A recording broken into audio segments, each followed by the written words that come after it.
We should switch computers. You're going to stop broadcast. How do you say please take this one right next? You're broadcasting.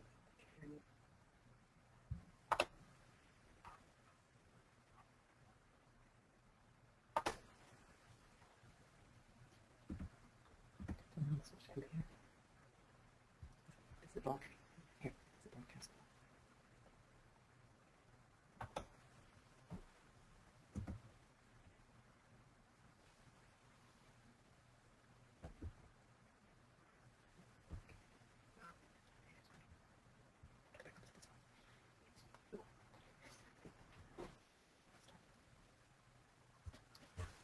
Hello and good evening. My name is Nancy Pullen, and I am the founder and president of Educational Excellence. I'd like to thank all of you for joining our webinar this evening. Before we start, I'd like to provide you with some quick information about Educational Excellence, college planning and tutoring services. Educational Excellence provides a broad array of high-quality, comprehensive, and personalized college planning services for students in high school, undergraduate, and graduate school.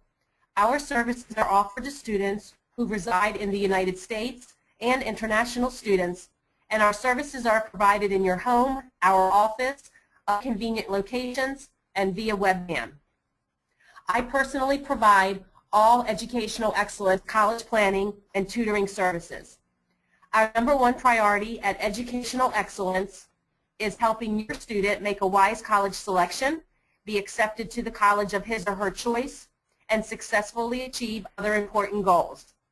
Many of the services that Educational provides are on the screen before you now. Educational Excellence prides itself on the development of a customized college plan of action for each student. My students have been accepted to all of Florida and other state universities, Harvard, Columbia, and many other prestigious colleges. I have a proven tutoring record that guarantees increased target scores on the SAT and ACT tests. Please do not hesitate to contact Educational Excellence for your college planning and tutoring services. The first introductory meeting is always free, complimentary, free of charge. Before we begin to our presentation, I'd like to note for you that our webinar includes the option for you to submit questions throughout. I would try to answer as many questions as possible just after the merit scholarship and private scholarship portion of the presentation. This is our agenda for this evening. We will begin by discussing the FAFSA, the free application for federal student aid. Then we will discuss the CSS profile, and then college and private scholarships. Then we will do our question and answer session on the above topics. After that, for those of you who are Florida residents, we will move on to the Florida Bright Future Scholarship and other Florida scholarships and financial aid. For those of you who are non-Florida residents, it is your option as to whether you'd like to continue on after the questions on the above topics. And now let's get started. Before we hop right into the FAFSA, I'd like to say a few things about early financial planning for college. It's important for you to know that every college is now required to have on their website a net price calculator.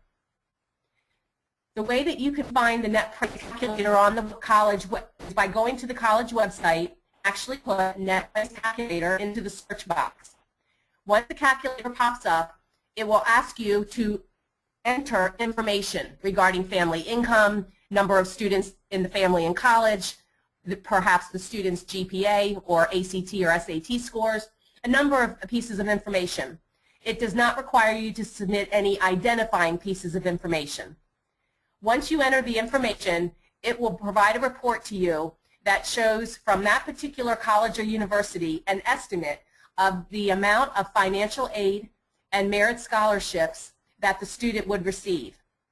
Also, it may show you the out-of-pocket expenses that the family might be expected to pay if the student wants to attend that university.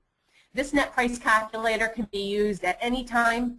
You don't have to wait until the student's senior year. You can do it as early as the 9th grade. And although the numbers are not true numbers, because that only happens after the student has been accepted to the college and submitted their FAFSA and other financial aid documentation, but it certainly will provide you with an estimate as to how much financial aid and merit scholarships the student would receive from the university, and also an estimate about out-of-pocket expenses. Now let's move to the free application for federal student aid, which is known as FAFSA. This is a governmental form that all students should use to apply, regardless of whether they think they qualify. You never know until you apply what the student would not know until they apply what they qualify for. Also, when you submit a FAFSA application, in addition to being considered for any government scholarship and grants, the student may find that they will qualify for institutional aid from that specific college or university by way of their FAFSA application. There may be other opportunities that open up for the student with regard to college scholarships and financial aid that they would not receive if they had not submitted a FAFSA. A FAFSA can be completed within 30 minutes to an hour, and I definitely encourage all students to apply. Also, it's important to apply as soon as possible. The application opened for seniors in high school who are graduating this spring.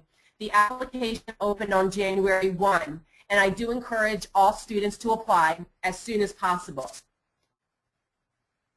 If students and parents should need assistance with submitting their FAFSA application,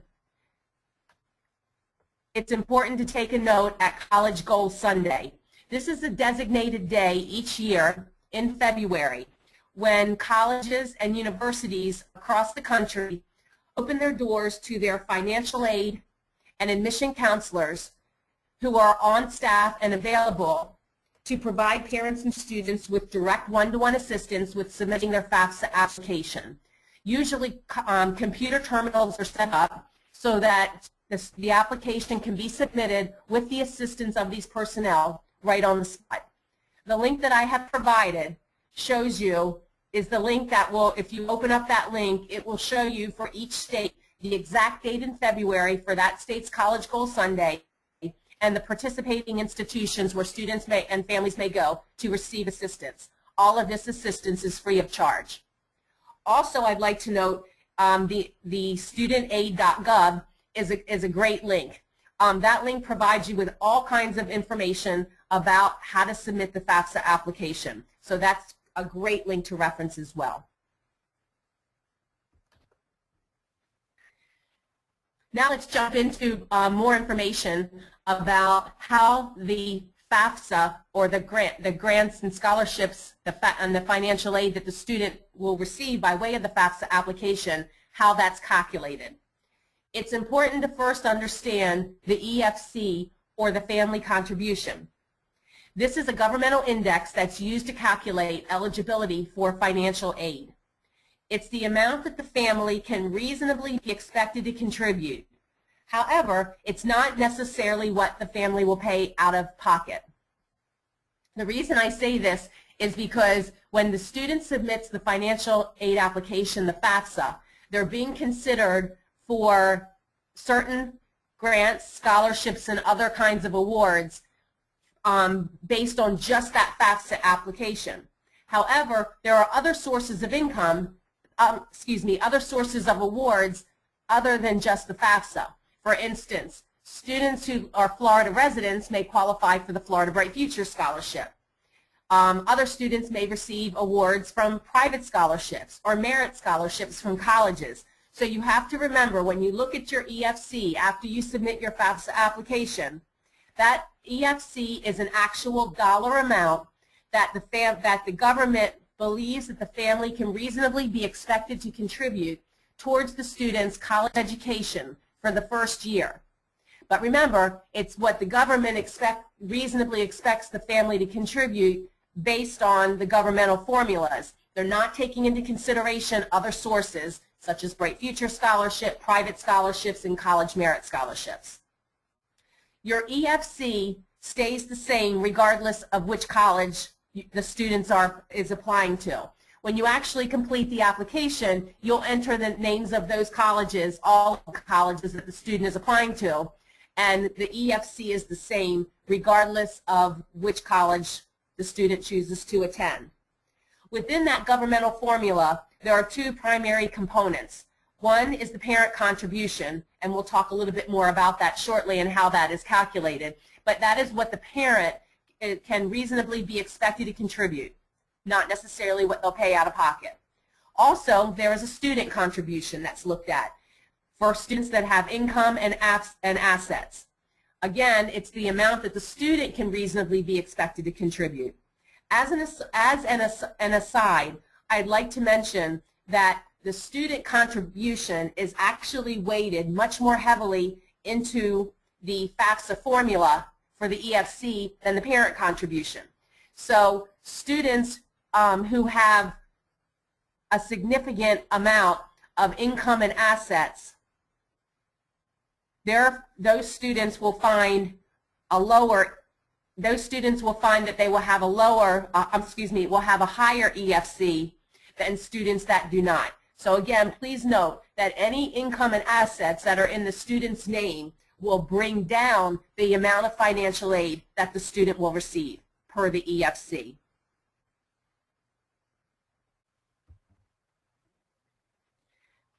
I'm now going to review taxed and untaxed income that is reported on the FAFSA. It includes taxable and non-taxable income earned from employment, meaning wages earned. Also, payments to tax-deferred pension and savings plans paid directly or withheld from earnings, including but not limited to amounts reported on W-2 forms, IRA deductions, and payments to self-employed SEP, Simple, and KEOGH. Also, workers' compensation and private disability benefits. Also, what has been added this year as to be reported on the FAFSA are untaxed portions of health savings accounts. This was something that was not required to be reported in past years, but starting with this year's senior class, that is a requirement. Also, child support received, tax-exempt interest income, untaxed portions of pensions, untaxed portion of IRA distributions, excluding rollovers, housing, food, and other allowances paid to members of the military, clergy, and others, veterans, non-educational benefits, and money received or paid on the student's behalf that is not reported elsewhere on the FAFSA application. Also, it is required that the following items be reported on the FAFSA as applicable: education tax credits, child support paid, taxable earnings from need-based employment programs, grants and scholarships reported as part of adjusted gross income, taxable combat pay and special combat pay, and earnings from work under a cooperative education program offered by a college.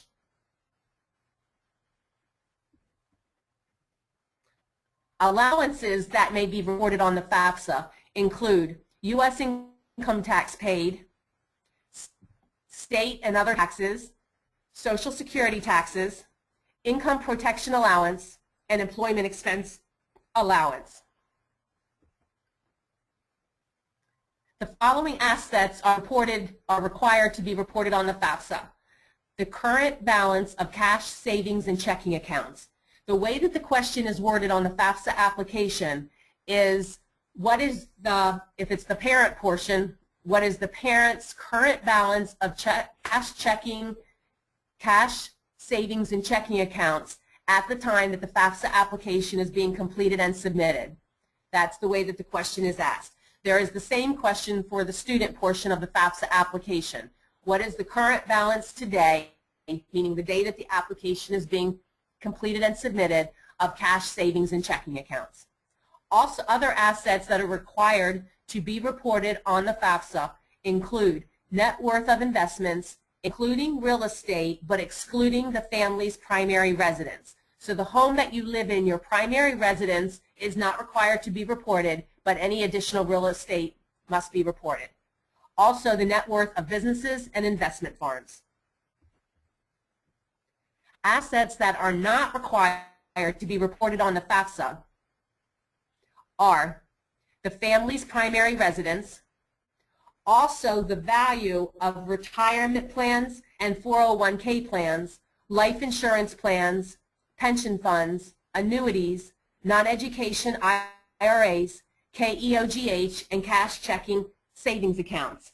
You may have remembered a few slides back that I had said that payments to tax-deferred pension and savings plans, such as IRA and others, are reported. So that's a fine line to remember, is that the payments to the tax-deferred pension plans are reported, but the value of the plans are not.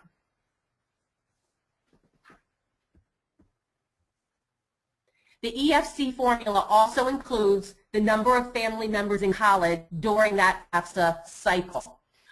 As the number of family members in college increases, the amount of financial aid for those students in college who apply for FAFSA increases as well. It's also important to know that if the student's legal parents live together, regardless of their gender or their marital status, meaning whether or not they are legally married, information about both parents is now required to be reported on the FAFSA. This is also something new for this year's FAFSA. In prior years, this information from both parents was not required to be reported. But starting now this year with this year's FAFSA application, it is. The FAFSA application includes an IRS data transfer option. This option may not be used by parents who live together but are not legally married. And in this whole section that I'm talking about now, we're talking about the student's legal parents. I'll, in a moment, speak about step-parents. So this particular clause and this information that the EFC includes pertains to if both legal parents live together, regardless of their gender or marital status. Now, there is something in the FAFSA as an option called the IRS data transfer. The purpose of this option is if in the event that the student is selected by the college's financial aid office for verification, which means that the student is required to provide the tax return to the financial aid office. The financial aid office can retrieve the tax return through the IRS data transfer option. You're not required, though, to choose that option. If you wish to not elect it, when you submit the FAFSA application, and you should be selected for verification, you can either go back to the FAFSA and submit and request the option at that time, or you could simply mail a copy of the tax return to the college. However, for students, if students' legal parents who live together who are unmarried, the IRS data transfer option may not be used.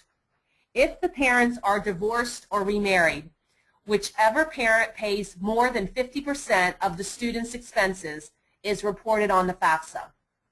Additionally, if the step-parent lives in the household that provides that provides more than 50% of the support for the child, then the income for the biological parent that the student lives with and the step-parent both are reported.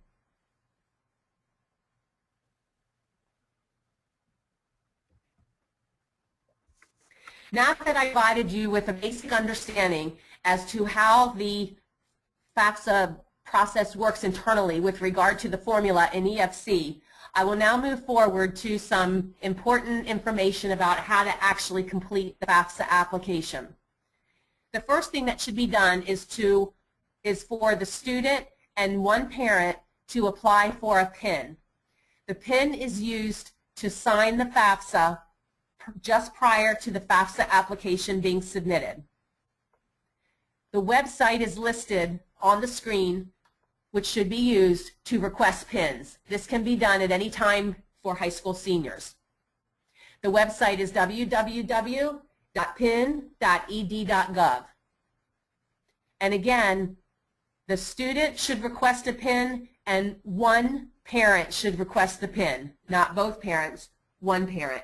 But there should be 2 separate PIN numbers for both parent and student.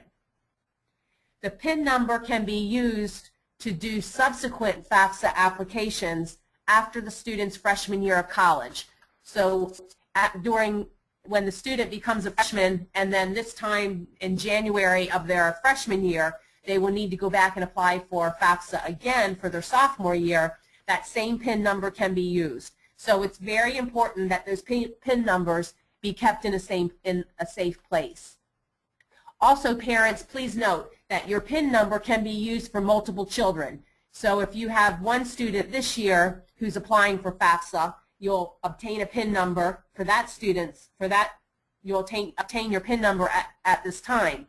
If you should have a second child next year who also applies for FAFSA, you can use your same PIN number for both. But for the 2 children, they each need to have their own PIN number. The FAFSA application opened on January 1.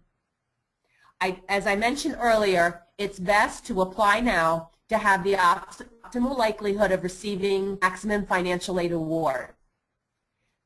I do recommend that you complete the FAFSA online rather than the paper application, and the website is www.fafsa.ed.gov. The paper applications are much more time-consuming in terms of processing time, and it takes much longer to get the information to the government to process, and also for the student to find out their financial aid award. So I definitely recommend that you complete and submit your FAFSA online electronically. I'd also like to caution you about a scam FAFSA website, www.fafsa.com. Sometimes parents and students get confused because this website is very similar to the real FAFSA application, fafsa.ed.gov. Stay away from the fafsa.com. It's a scam website. It requires money to submit the FAFSA application, and please avoid it. I recommend that you avoid it at all costs.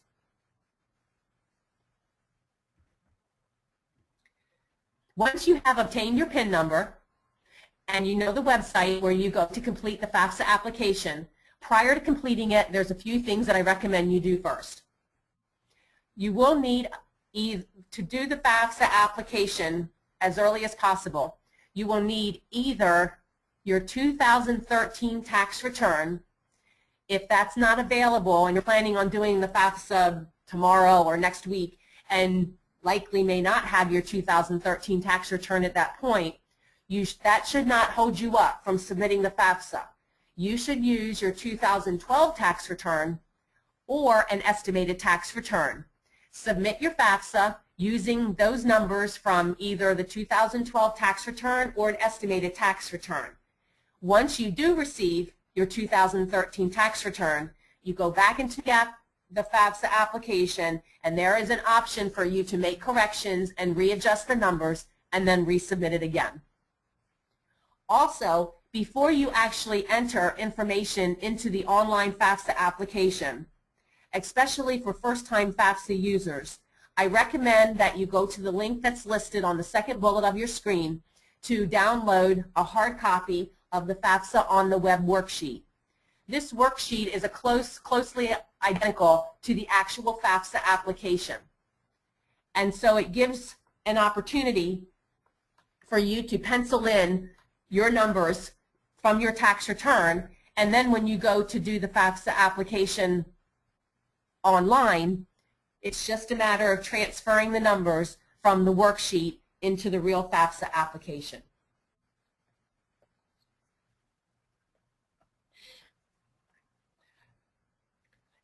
Once you've completed your FAFSA on the web worksheet, then you're ready to begin the application.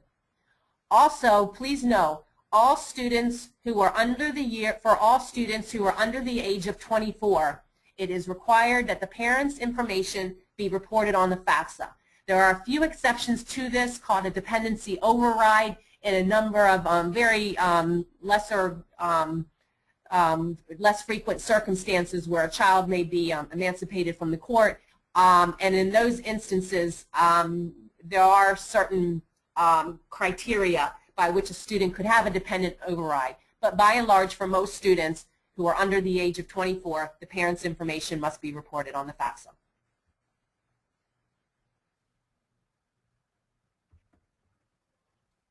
When you begin to complete the worksheets and the application, let me explain how the year numbers work. For students in the high school graduating class of 2014, you should be using the 2014-15 FAFSA worksheet and the 2014-15 FAFSA application if the student is starting college in the fall semester of 2014. Sometimes students begin college in the summer just prior to the fall semester. For those students who will be starting college in summer 2014, you actually need to do two separate FAFSA applications, one for the 2014-15 school year and one for the 2013-14 school year. That 2013-14 application covers the summer, so you will be considered for financial aid in the summer, and the 2014-15 covers the fall 2014, spring 2015, and summer 2015 semesters. Once you have completed your FAFSA application, and as soon as you submit it, you will immediately receive your EFC number. We talked about the EFC earlier in the presentation. Also, you will be able to review your eligibility. There are several types of FAFSA awards. The first are grants and scholarships, which is money that does not have to be paid back. The second type is work study, whereby a student is offered an employment position, usually on the campus of the institution that they will be attending. Please note that for grants and scholarships, the money and awards are automatically sent to the business office of the college where the student is attending. For students who are in work study, rather than their earnings being sent to the business office, a check is paid directly to the student. A third type of FAFSA award are loans, which is money that must be paid back. You may qualify for a subsidized loan or an unsubsidized loan.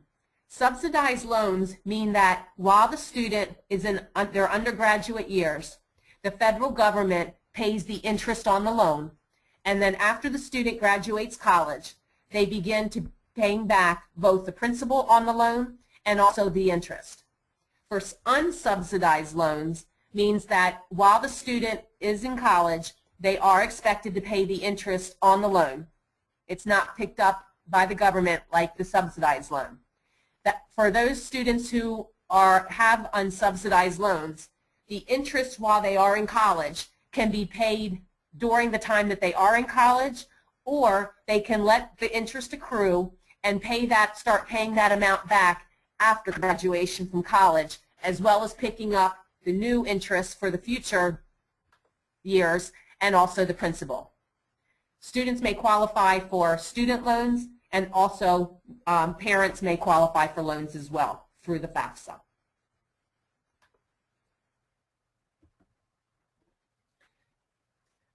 Before taking out a loan, please know that the loan should be your very, very last resource towards financing the student's college education.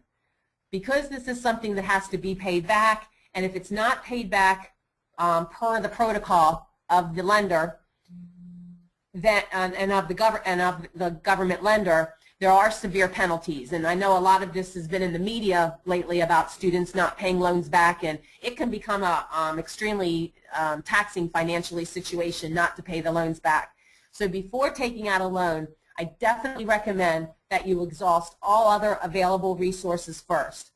See if the student should be, in addition to applying for FAFSA, should be applying for private scholarships, for college scholarships as available, and for looking perhaps at working, employment, full-time or part-time, tuition reimbursement from some places of employment, but the loan should be the last option.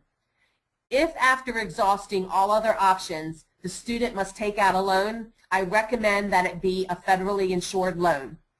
Not only do you have the federal insurance of these loans, but the interest rate set forth by the federal government is a fixed rate. It will not change. If you should decide, in contrast, if you should take a loan from a private lender such as a bank, the interest rates are much higher and they are subject to increases, as well as not being insured.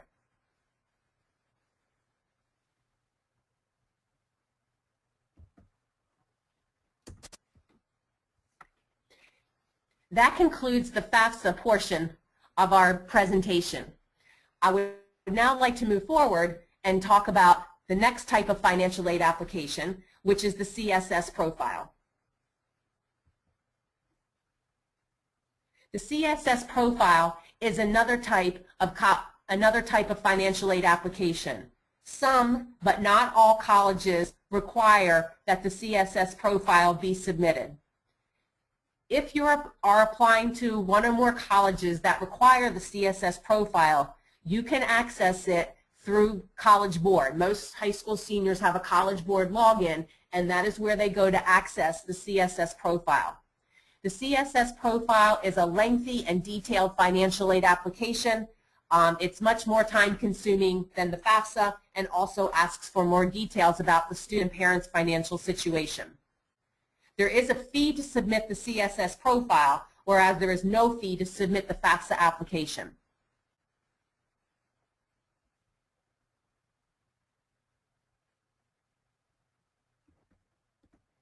The other thing that I would like to add regarding financial aid is that in addition to completing the FAFSA and, if required, the CSS profile, is that for each college that student is applying to, that they go on to the financial aid page of that college's website and read the instructions for how to apply for financial aid. All schools will require the FAFSA. Some may require the CSS profile, and some colleges have their own financial aid applications that need to be completed as well, along with other forms that need to be completed. Additionally, some schools require the student to submit the parent and student, if applicable, tax return as part of, in order to be considered for financial aid and as part of that application process.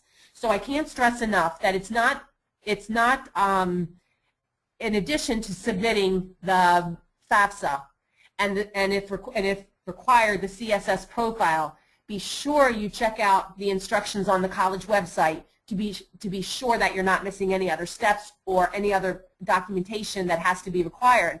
Because if you do not follow the college's application instructions exactly as written, the file will be considered incomplete and the student will not be considered at all for financial aid.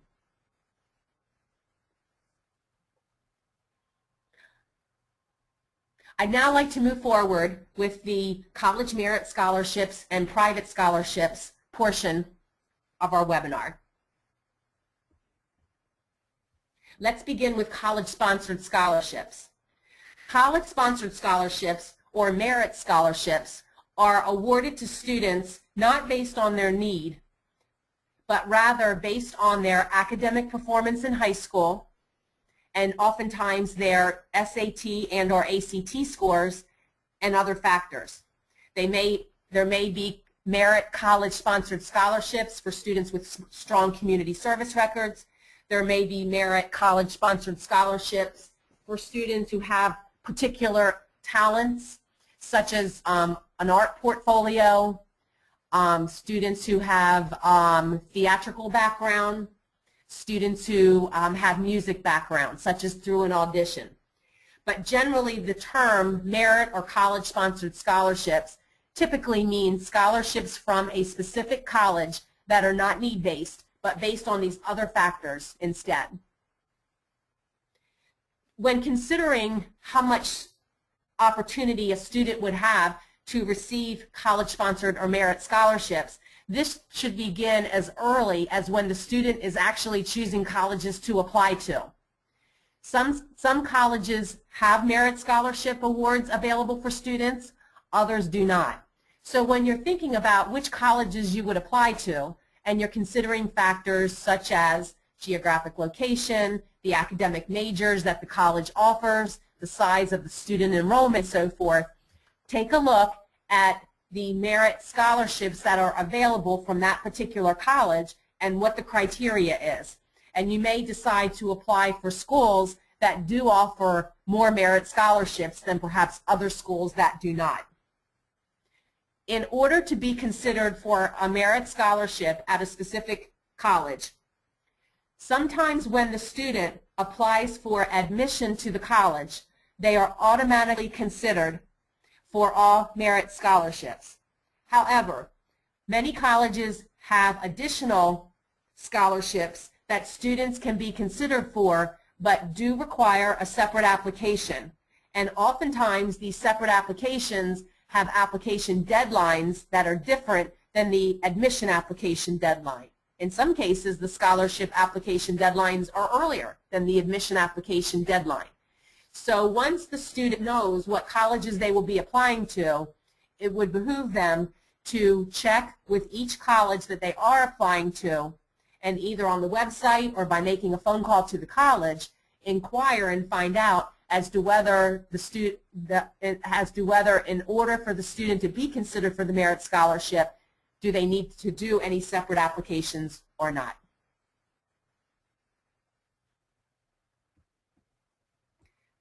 Moving forward now to the private scholarships and whether to apply. This is another topic that's been pretty hot in the media for the last year or two, and there's been a lot of myths and also correct information about whether students should be applying for private scholarships.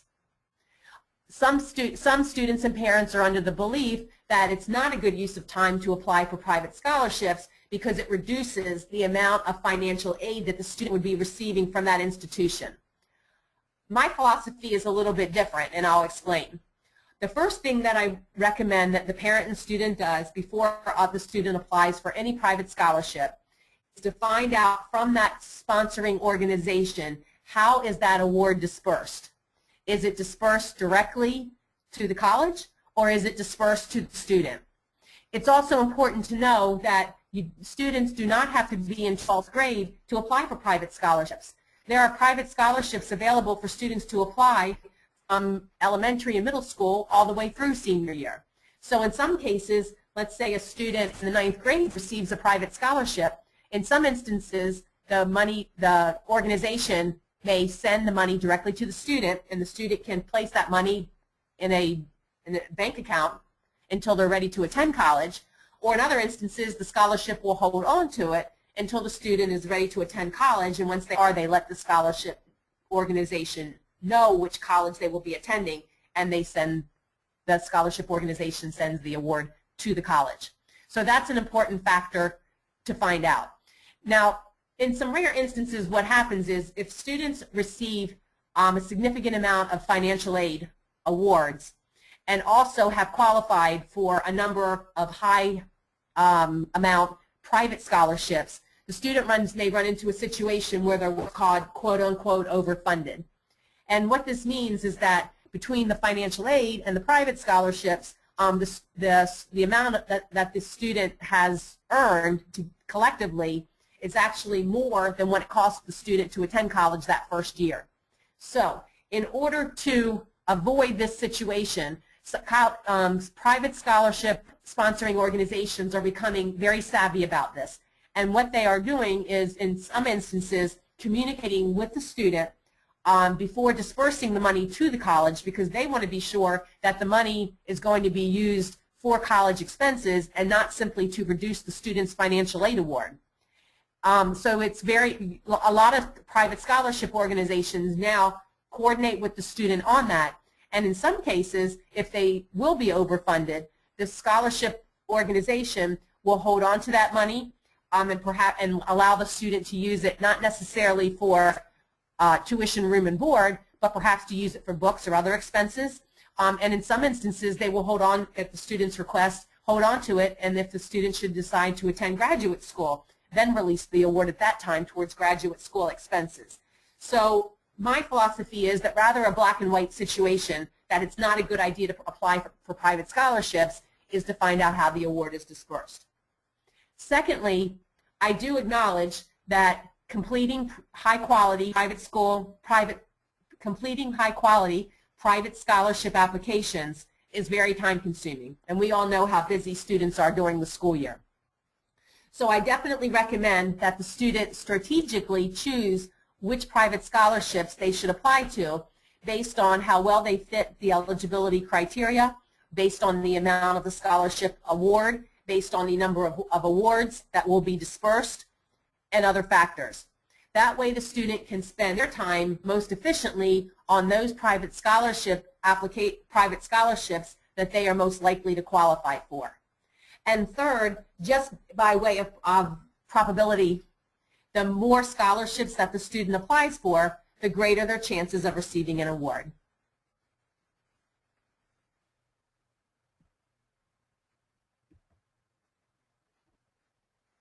What I've listed under this umbrella are a number, but not an exhaustive list, of eligibility criteria for various private scholarships. So my point with this slide is when first thinking about private scholarships to apply for, and I had mentioned to maximize and make most efficient use of student time to choose those that they would be most likely to receive, to think big in terms, and then narrow down.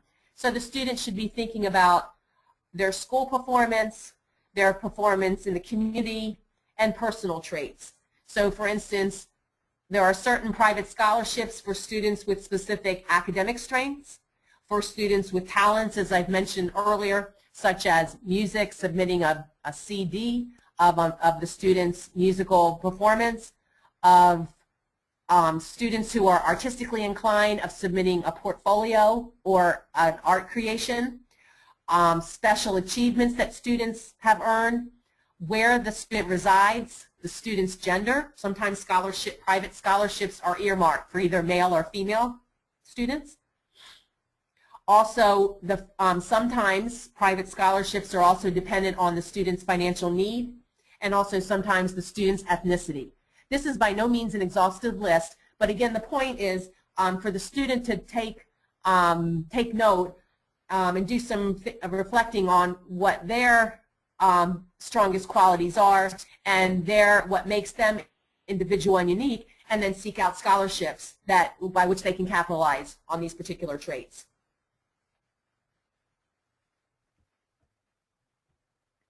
When choosing private scholarships to apply for, beware of scams.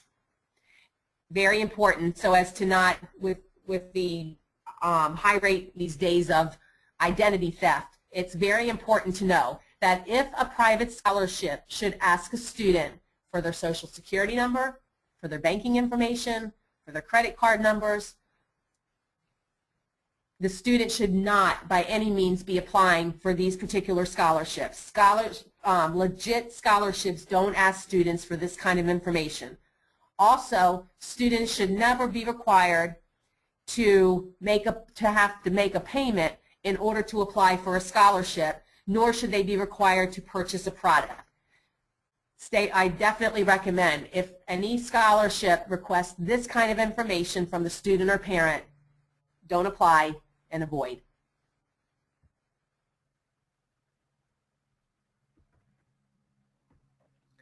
With regard to seeking out and searching for private scholarships, I recommend that students look at foundations. Oftentimes within a state or a particular county, there are educational foundations set up which provide scholarships to students. So in order to find these, one way to do that is through just a simple Google search to put in educational foundation scholarships and then the name of your particular county or state. That's oftentimes a good starting place. Also think about community organizations and civic groups in your local community. It could be anything from the Boy Scouts to the local Rotary Club, Kiwanis Club, all kinds of civic organizations, particularly ones that the parents or the students are actually a member of. For other community organizations, such as there's one through the VFW, the Veterans of Foreign War, where you don't have to be a member, but these community organizations offer private scholarships for students to apply for. Also, students should be thinking about their any religious organizations that they belong to, or any ethnicity-based organizations. And don't hesitate to, if you belong to a church or synagogue or another place of religious worship, or a certain organization affiliated with your ethnicity, don't be shy. Don't hesitate to ask if that particular organization does offer private scholarships that you can apply for. Also, organizations related to the students' academic and career interests. By this, we're talking about oftentimes professional organizations, such as professional engineering associations oftentimes offer private scholarships that high school students could apply for, those for students who are interested in entering the field of engineering and studying engineering in college. Also think about local businesses and employers. Again, don't hesitate to ask. You never know. Oftentimes there are businesses and employers. For instance, it could be anything from Comcast scholarship. One of my students recently received a $1,000 Comcast award. Could be a local business in your area, Coca-Cola Corporation, all kinds of businesses and employers that offer private scholarships as well.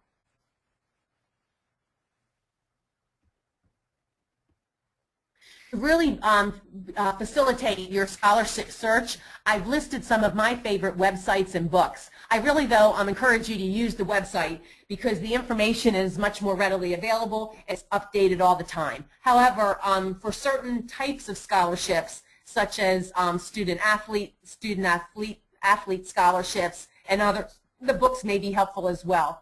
But in particular, I've listed a number of websites. By far, probably most frequently used website is fastweb.com. But any of these links that I've listed here, any of these websites, these are all scholarship search engines. So if you were to go on to any one of these, you would be required to put in the student would put in some information about themselves, but not any identifying information. And then also to respond to a number of questions, such as what are your academic strengths, perhaps the SAT, ACT scores, the GPA, activities that the student participated in high school, and so forth.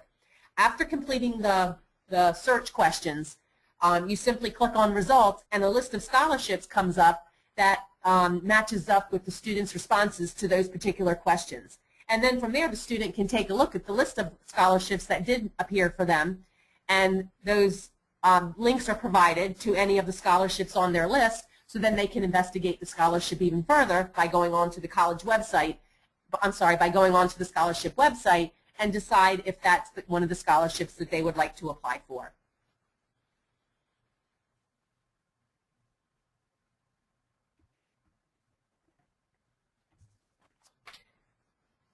Before we move to the last segment of our presentation, I would like to answer some of the questions that have been submitted.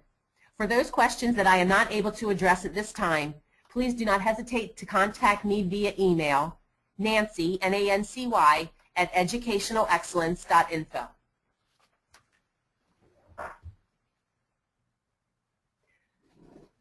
One of the questions is, will Florida prepaid affect the EFC? That's a very good question, and yes, indeed it will.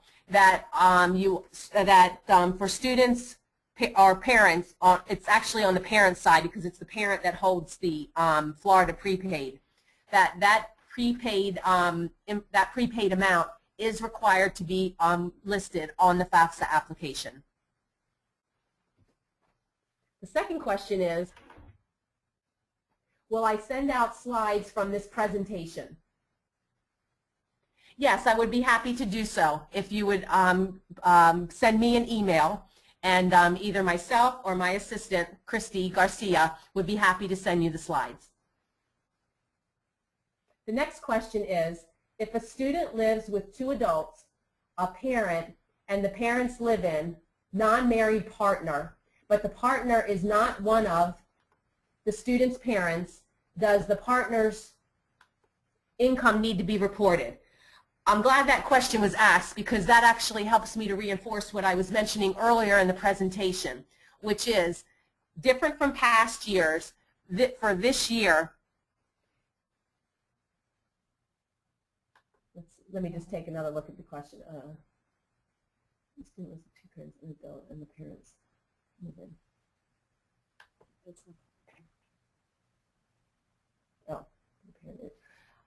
The student lives with two adults, a parent, and the parents live in non-married partner, but the partner is not one of the student's parents. Does the partner's income need to be reported? That's actually, let me back up on that. I stand to be corrected. I misread the question the first time, and I apologize. That question has some gray areas to it, and I would hesitate to give out a general kind of response to the question because there's a few additional questions that need to be asked specific to that individual situation. So what I would like to ask is if the person who submitted that question could submit it to me through email at Nancy at educationalexcellence.info, and I would be happy to contact you either by email or by phone if you would please include your phone number so we can sort that out on an individual basis. The next question is, what is the expected interest rate on a federally insured loan? The interest rates vary, but they're usually in the neighborhood of 4 to 6%.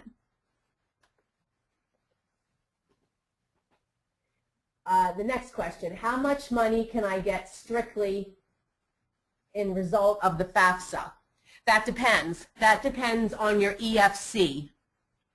So it's hard to determine how much money you could get just from FAFSA until you actually complete the FAFSA application and then submit it. Because as soon as you submit it, you will get your EFC immediately, and then that will give you an estimate as to how much you would be expected to pay out of pocket, and then you would also be able to see instantly any governmental grants and scholarships and loans that the student would qualify for.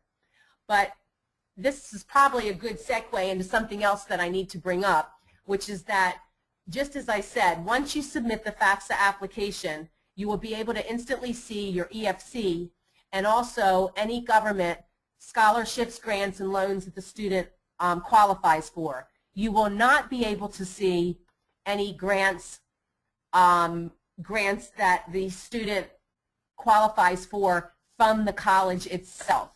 That comes from the college at the discretion of the college. So let me explain. What happens is when you submit a FAFSA application, in simple terms, it goes two ways. There's two different streets. The first street is it goes the federal government route, and the student is considered for any scholarships, grants, and loans through the federal government. However, it also goes to the institutions that are listed, that the student lists on their FAFSA application, to all of those colleges and universities. All of those colleges and universities have their own way to evaluate how much grant or scholarship money, need-based, the student would receive. And so they have their own formula for doing that. So the student would not find that amount out from the college until they have been accepted to the college and all of the financial aid and the FAFSA and any other financial aid applications or documentation has been sent in, and then the college sends the student a scholarship and financial aid package that shows line by line every scholarship, grant, work study, and loan that the student will qualify for at their institution with the respective amounts for each award.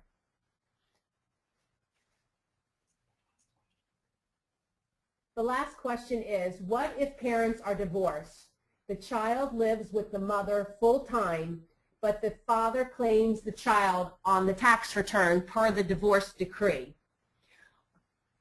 The way that the FAFSA works is that whichever of the parent, mother or father, if the parents are divorced, whichever one pays more than 50% of the child's living expenses annually, and in this instance it would be during 2013, whichever parent pays more than 50%, that's the parent who reports on the FAFSA.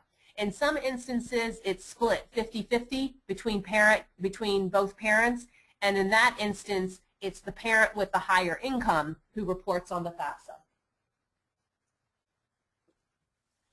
I think we've answered most of our questions this evening, and as I said earlier, if I did not get to your question or you think of any questions, we will answer more questions later at the end of the presentation, and you're always welcome to email questions to me as well.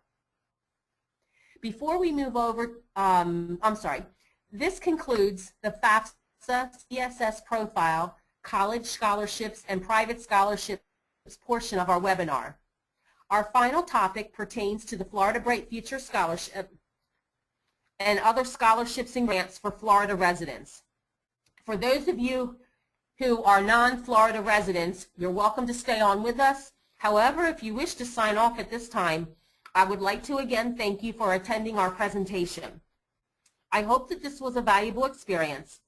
Please do not hesitate to contact Educational Excellence for your college planning and tutoring needs. And now we will move forward with the final portion of the presentation.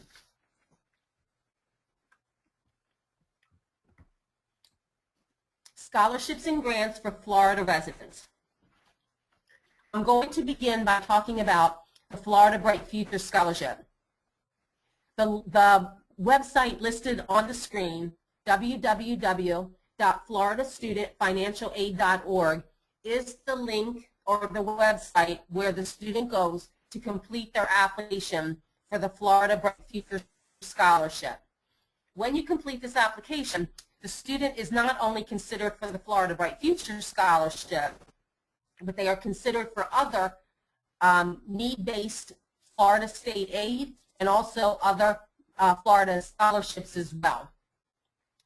I do definitely recommend that every Florida student complete this application, whether or not you think you will qualify and whether or not you think you will use the scholarship if awarded. Even if you don't have the minimum GPA and test scores and community service for the scholarship, I still recommend you apply anyway, because even if you don't earn the Bright Future Scholarship, as I said, there is other Florida need-based aid and scholarships that the student may qualify for. The application opened for current high school seniors on December 1. I recommend that students complete the application as soon as possible. They do have until their high school graduation day to complete the application, but it may not be completed after. And again, we all know how busy high school seniors are, especially second semester. Hope not a little bit of senioritis, and also just gearing up for graduation. Sometimes these things get overlooked, so I recommend that the students take care of submitting this application as soon as possible. As I said, students are not allowed to go back and submit the application after graduation day. Even if the student should not complete the application because they think they will be attending an out-of-state school, you never know what the future will bring. There's been many cases where students did not complete the application. They started to attend an out-of-state school. The unforeseen happened, and they had to come back to the state of Florida to attend college. And even though in high school they had the qualifying GPA test scores and community service, they didn't complete that FAFSA application before high school graduate Bright Futures. I'm sorry, they did not complete that Bright Futures application before graduation day, and they will not receive the award to use it for the rest of their college education in Florida. Let me also remind you that the Florida Bright Future Scholarship can be used in its full amount at any public, university, college, community college, or career or technical school in the state of Florida. And for a lesser amount of an award, it can be used at public universities in Florida, and I will explain this a little bit later in the presentation.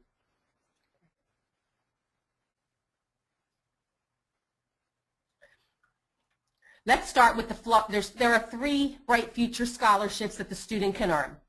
The first is the Florida Academic Scholarship. This requires a 3.5 weighted GPA and a 1290 on the critical reading and math sections combined of the SAT, or a 29 composite on the ACT, and 100 hours of community service. For the Florida Medallion Scholarship, the minimum requirement is a 3.0 weighted GPA and an 1170 SAT combined reading, critical reading and math sections, or a 26 ACT composite and 75 hours of community service. Now, regarding the test scores, Bright Futures will what's called super score. So what that means is if the student should earn their best reading score in, say, last month in December, and they earn their best math score in January, and together those scores equal at least 1290, Bright Futures will accept reading and math scores from different months. Similarly, with the 29 ACT composite, or the 26 for the medallion, they will also super score. So maybe the student had their best reading ACT score in September, and then maybe they take the test again in February, and they earn their best English, math, and science scores. And those four scores together, divided by 4, is at least a 26 for the medallion or a 29 for the academic. Bright Futures will super score the ACT as well.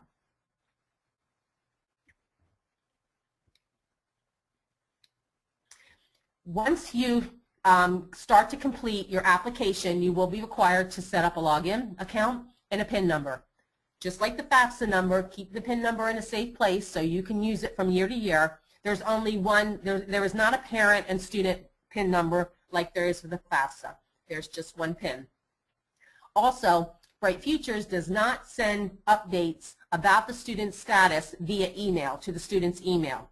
So again, it's important to keep that PIN number in a safe place so that you can use it to track your application and to note any updates to your account.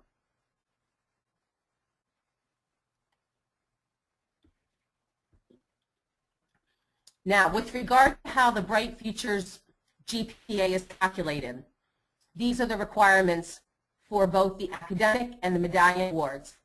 4 years of English, 4 years of math, Algebra 1 level and up, 3 years of social science, which includes both history courses, American government, economics courses, psychology, sociology, etc. 3 years of natural science, 2 years of the same foreign language.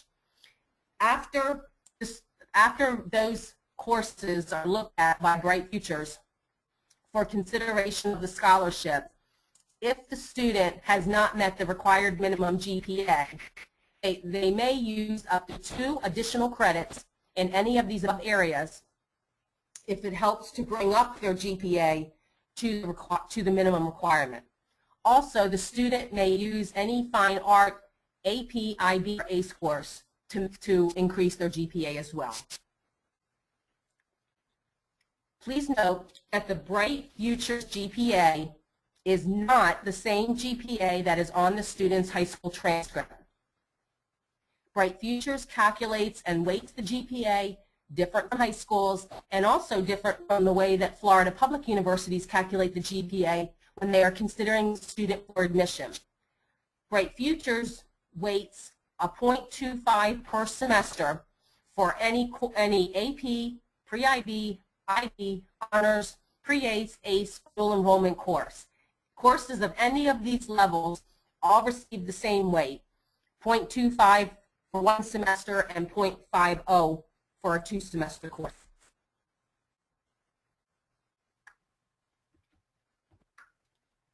Other ways to qualify for the Academic Scholars Award, which also will still include the 100 hours of community service, are National Merit or Achievement Scholars and Finalists, National Hispanic Scholars, IB Diploma, IB Curriculum without the diploma if the student has earned the minimum required test scores, ACE Diploma, or ACE Curriculum without the diploma, again, if the student has earned the required test scores.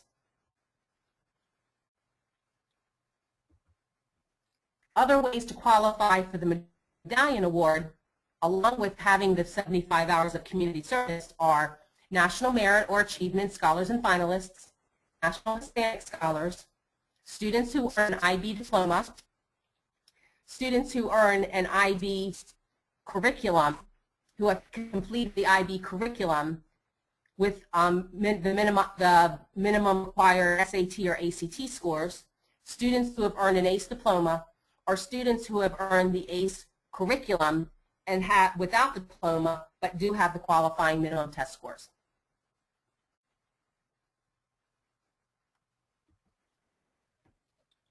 The third type of Bright Futures Scholarship Award is the Gold Seal Vocational Scholars Award.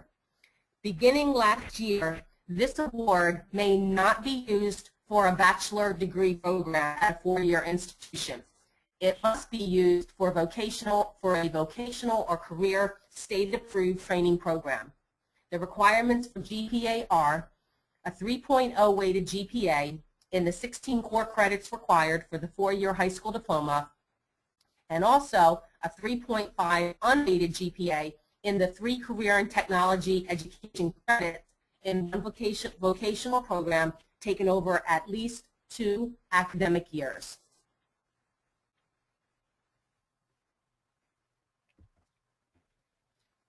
Florida Gold Seal vocational scholars are required to complete 30 hours of community service. Regarding test scores, on the SAT, a 440 in critical reading and a minimum 440 in math. On the ACT, a minimum 17 in English, 18 in reading, 19 in math. On the PERT test, a 104 in reading, a 99 in writing, and a 113 in algebra. I should also add, with regard to community service requirements for all 3 scholarships, Academic Medallion and Gold Seal, all of the required hours do not have to be completed in the senior year. They can be accumulated from 9th grade through the end of the senior year.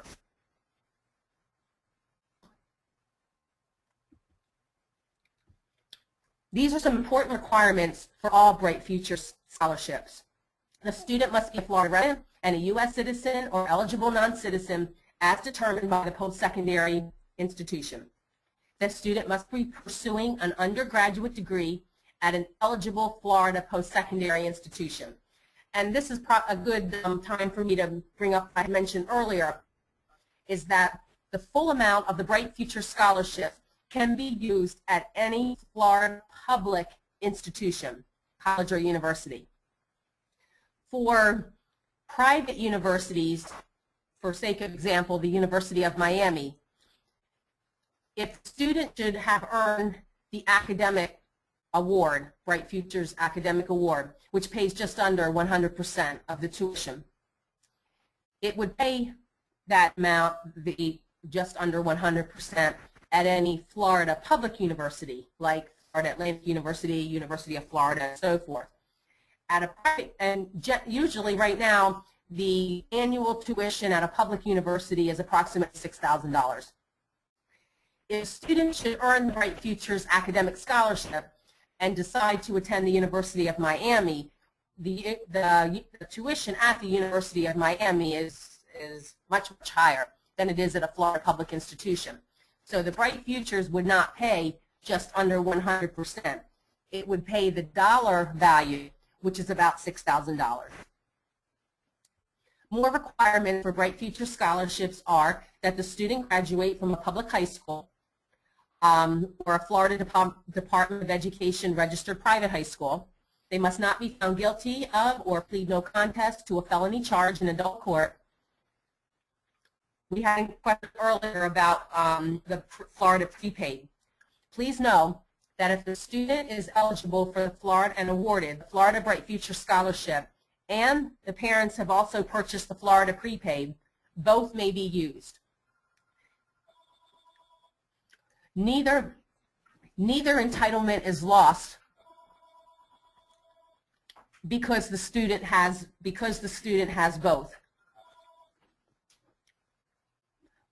If the amount of the Bright Future Scholarship Award and the Florida prepaid exceeds what the student needs in order to pay their tuition and their room and board.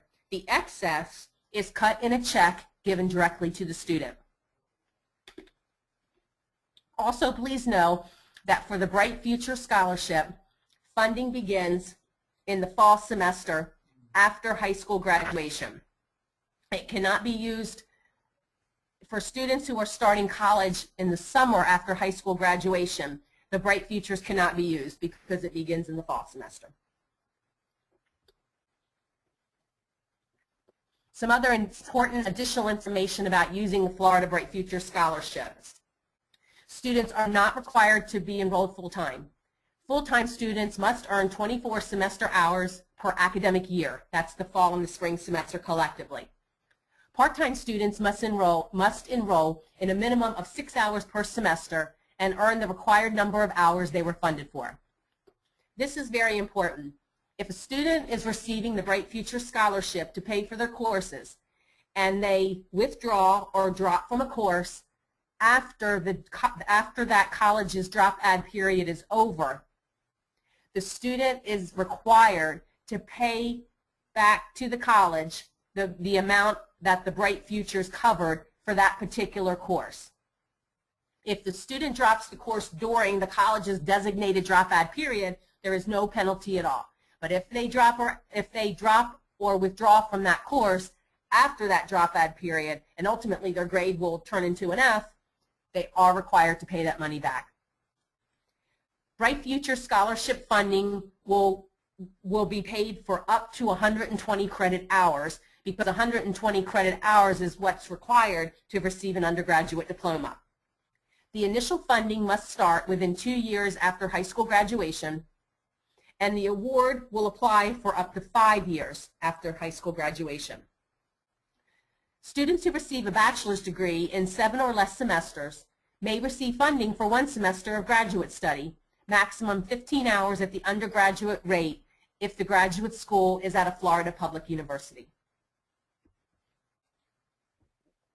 With regard to students renewing the Bright Future Scholarship from year to year, so let's use the example of a student who's a freshman and they have completed their freshman year. In order for that to renew for their sophomore year, their GPA at the college for that year must be a 3.0 if they're receiving the Academic Scholars Award.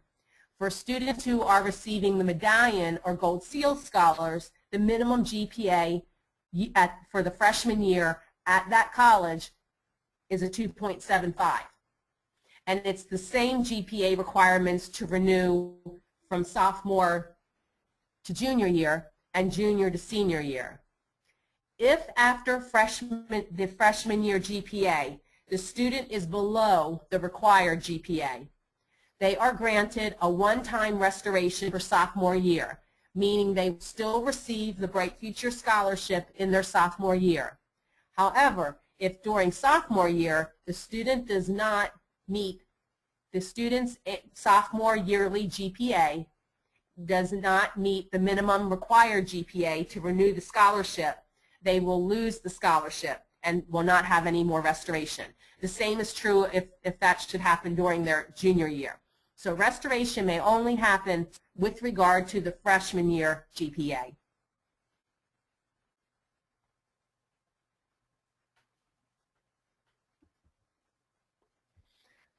Enough about what the Bright Future Scholarship is and what the criteria is to apply and how the application process works. Now let's get to the important information, even more important information. What does the Bright Future Scholarship pay?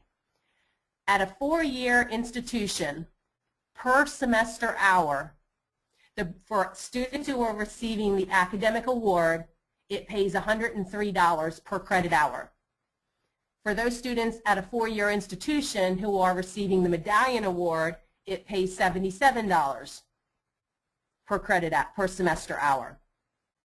For students who are earning their associate's degree at a public university and have the academic award, the award is $63 per semester hour.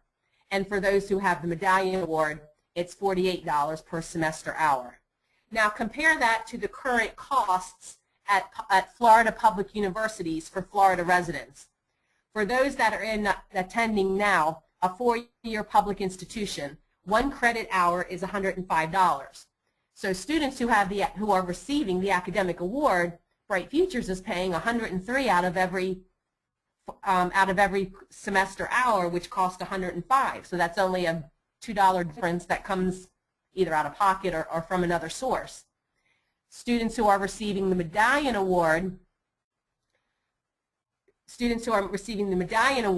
it pays $77 out of $105 per semester hour. Still not shabby when it comes to a significant source of scholarship aid for the student. The current cost for an associate per semester hour at a public associate's degree institution is $98.25.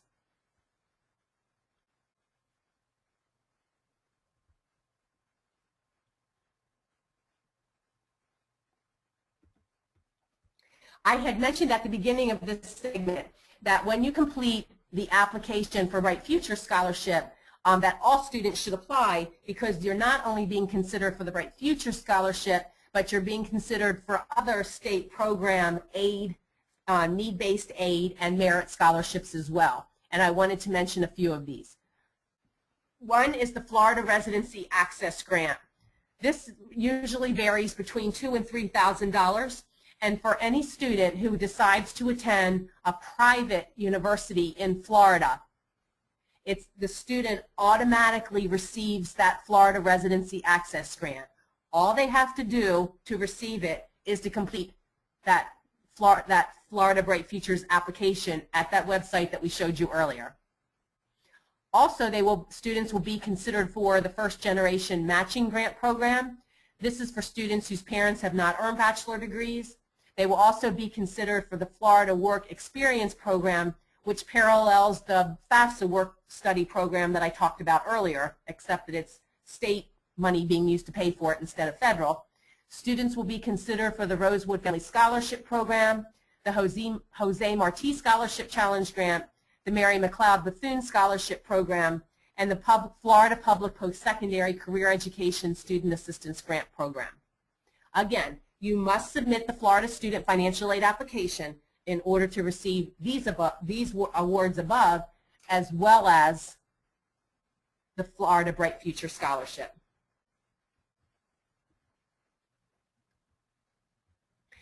Before we conclude our presentation, I would like to answer some of the questions that have been submitted.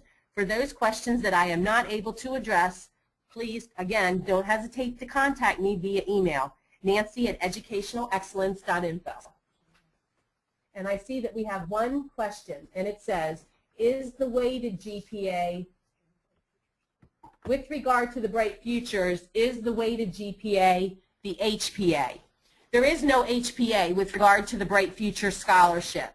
There's one weighted GPA, and it is not the weighted GPA that is on the high school transcript. The weighted GPA comes from the 4 years of English, the 4 years of math, Algebra 1 or higher, the three years of social science, the 3 years of natural science, the 2 years of foreign language, and the optional 2 additional credits. If the student is taking any of those courses at the regular level, not honors or higher, then it's just based on a 4.0 scale. An A is 4, a B is 3, etc. If the student is taking any of those courses at the honors level or higher, doesn't matter if it's honors, AP, dual enrollment, ACE, IB, etc., it's automatically given an additional 0.25 weight for each semester. I think that takes care of all of the questions that we have received this evening. I'm glad that I was able to get to all of them. And I would like to thank all of you for hanging in there with us throughout the entire presentation. I hope again for you that this was a valuable experience. Please, again, do not hesitate to contact Educational Excellence for your college planning and tutoring needs. And I wish you all a pleasant rest of the evening.